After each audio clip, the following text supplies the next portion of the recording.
Warga Jakarta, yuk kita dengerin apa kata Menteri Lingkungan Hidup dan Kehutanan Ibu Siti Nurbaya yang selama 5 tahun terakhir ini mendorong tumbuhnya kelompok-kelompok pengolahan sampah dan bisnis pengolahan sampah dan membuat kebijakan-kebijakan sehingga pengelolaan sampah itu menjadi sektor pertumbuhan yang kedua tertinggi di masa pandemi. Bayangin, ini yang kita inginkan. Saya nih aktivis lingkungan seumur hidup. Saya tuh suka sekali dengar itu ya, baca grafik itu yang ada di Kompas nomor 1. Ini yang kami inginkan, yaitu pengelolaan lingkungan hidup itu bagian dari ekonomi, bukan merupakan masalah ekonomi, bukan menyebabkan biaya ekonomi. Ini dia Bu Siti Nurbaya. Selamat malam Ibu. Selamat malam Mbak Emi, terima kasih udah ngundang. Selamat ya Bu Menteri, karena sektor pengolahan sampah bersama dengan air itu menjadi sektor yang pertumbuhannya tertinggi di triwulan kedua tahun 2020, yaitu di masa pandemi. Pada saat hampir semua sektor itu tumbuhnya negatif, PDB kita negatif, pertumbuhannya 5%. Tapi sektor sampah ini tentu bersama dengan sektor informasi ya, karena semua orang kerja dari rumah, dan sektor pertanian yang di bawahnya. Tapi yang sampah ini luar biasa. Saya kagum dan mengucapkan selamat. Tadi kami sudah bicara dengan teman-teman yang berbisnis sampah dan sukses gitu. Bu Menteri, kira-kira kebijakan apa yang Ibu buat selama menjabat Menteri yang mendorong tumbuhnya sektor pengolahan sampah ini demikian pesatnya dalam 6 tahun terakhir? Terima kasih Mbak Emi. Pada dasarnya kalau kita lihat sektor sampah itu memang proses evolusi yang terjadi. Jadi kalau kita lihat undang-undangnya kan dari tahun 2008. Iya. Undang-undang 18, terus PP-nya tahun 2012. Ya. Terus waktu saya masuk tahun 2014 kan sudah di akhir tahun. Ya. Tetapi di 2015 ketika kita bicara tentang Hari Peduli Sampah, Ya. Saya melihat dinamika masyarakatnya punya tren yang sangat tinggi. Tahun 2015 itu baru 22 kabupaten yang ikut, nggak banyak. Terus tahun 2016-nya sudah 100-an, 99 sampai 102 begitu. Udah itu di tahun 2018-nya banyak lagi dan kelihatan sekali sangat dahsyat. Jadi saya melihat bahwa memang ada perasaan kebutuhan dari masyarakat sendiri juga untuk mendapatkan lingkungan yang bersih, apalagi di Undang-Undang Dasar kita pasal 28H itu kan disebutin. Nah, dengan perkembangan itu maka kemudian kita menetapkan peraturan Presiden nomor 97 tahun 2017 tentang kebijakan strategis pengelolaan sampah. Jadi ada kebijakan strategis yang kita dorong, karena begini, kalau lihat undang-undangnya Mbak Emi, itu kan eksternalitas negatifnya paling dekat ke bawah di kabupaten. Ya kan? Nah, jadi saya sebetulnya mengajak pemerintah daerah memfasilitasi dinamika masyarakat ini. Apa yang terjadi kemudian dengan kebijaksanaan ini tentang pengelolaan sampah, itu ada target yang kita tetapkan, yaitu sampah dikurangi dari rata-rata 65-68 juta ton, itu harus dikurangi 30% kalau jakstranya pada tahun 2025, sementara harus 70% dikelola. Jadi nggak boleh ada sampah yang leakage, nggak dikelola sama sekali. Nggak boleh. Jadi konsep dasarnya adalah bahwa persampahan itu atau sampah itu bisa kita selesaikan dengan pendekatan perilaku. Itu yang pertama. Konsepnya yang kedua yaitu persepsi bahwa sampah adalah sumber daya, gitu. Bukan sesuatu yang dibuang. Dan itu kelihatan sekali dari tahun 2015 sampai di tahun 2019 dan di 2020 kemarin saya ke Mataram ya, lihat pembuatan pellet untuk pengganti batu bara. Dari sampah. Dari sampah. Dari sampah. Dari sampah. Mulai 2016 tuh diintroduksi untuk jangan pakai kantong kresek. Mungkin Mbak Emi masih ingat ya. Iya. Itu kontradiktif banget itu kebijakan itu. Tapi kemudian di 2018 itu ada survei dari media mainstream yang menyebutkan lebih dari 90% justru masyarakat pada bulan November itu masih 95% masyarakat ingin mengurangi kantong plastik. Di tahun 2019 pada bulan Agustus itu sudah 97% masyarakat menghendaki dihilangkan gitu kantong kresek. Di surveinya Kompas pada saat itu ya, jajak pendapat Kompas. Jadi artinya memang masyarakat sendiri yang menghendaki itu, dan tugas pemerintah saya katakan adalah memfasilitasi. Tentu saja kita memfasilitasi Mbak Emi dengan regulasi. Saya selama 2015 sampai 2020 kemarin untuk sampah dan limbah itu mengeluarkan regulasi lebih dari 20. Tetapi kira-kira yang untuk sampah itu 6 apa 7. Misalnya Perpres kebijakan. Ya. Yang kedua Perpres tentang penanganan sampah plastik di laut. Kemudian tentang EPR, Extended Producer Responsibility. Sudah ada itu ya, Bu Menteri ya? Permen udah mulain.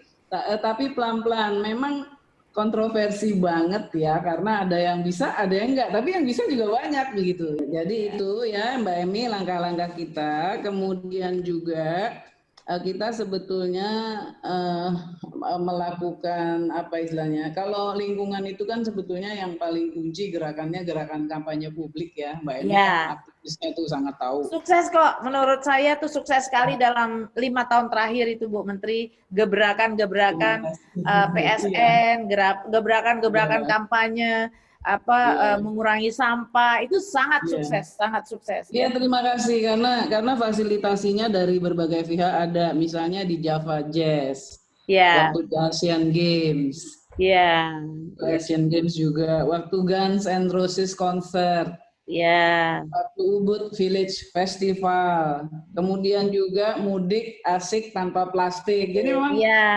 kawan-kawan di KLHK ya lebaran nggak saya kasih libur, saya bilang pergi ke terminal-terminal, pergi ke jalan tol, cek dan lain-lain. Jadi ya saya bilang kerjanya pakai fun gitu. Kita ke McD, kita kemana-mana, kita kasih tahu package-nya harus begini dan sebagainya.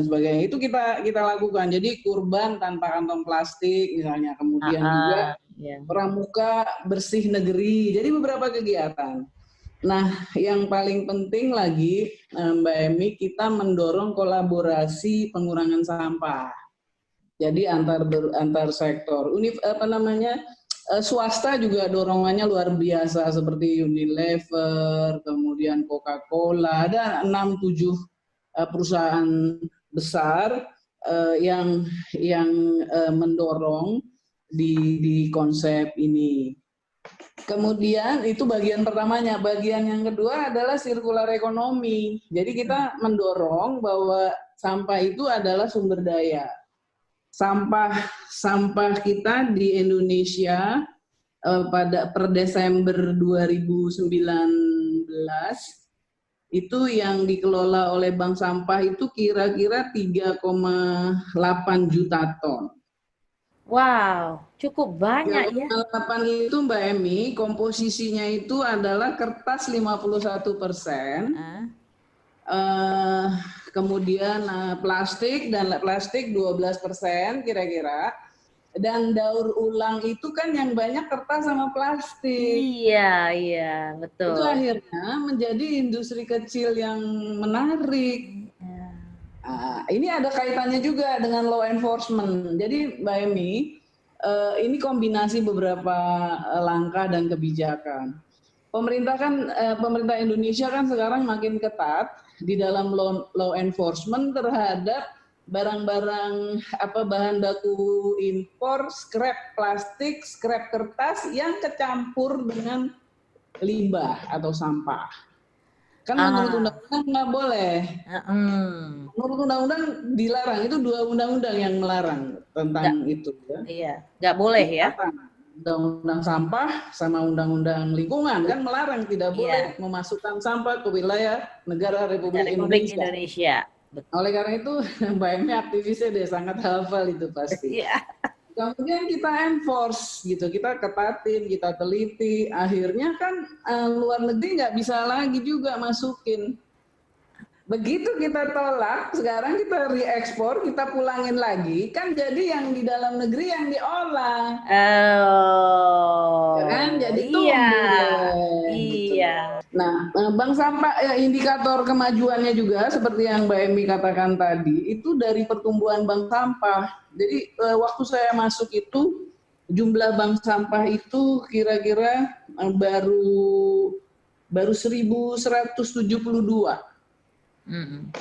Sekarang udah 8.434. Wow, 8 kali lipat ya Mbak pertumbuhannya dalam 5 tahun.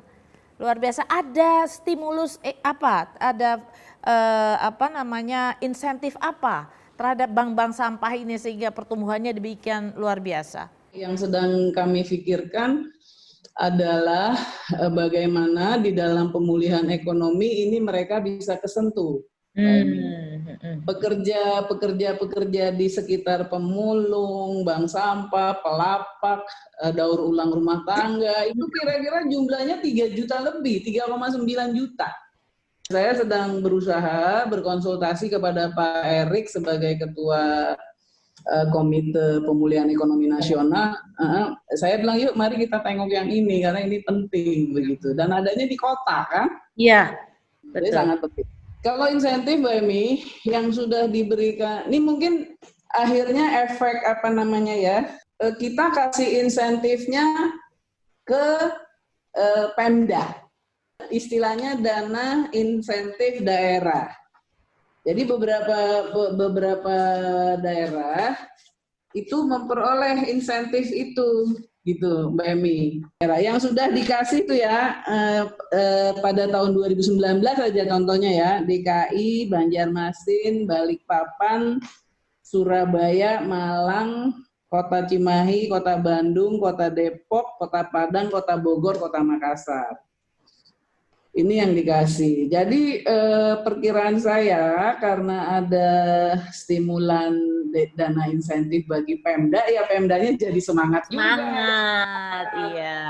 Kan Stick konsepnya and carrot ya, memfasilitasi. Bu Menteri. Ya, Stick and carrot ya. ya.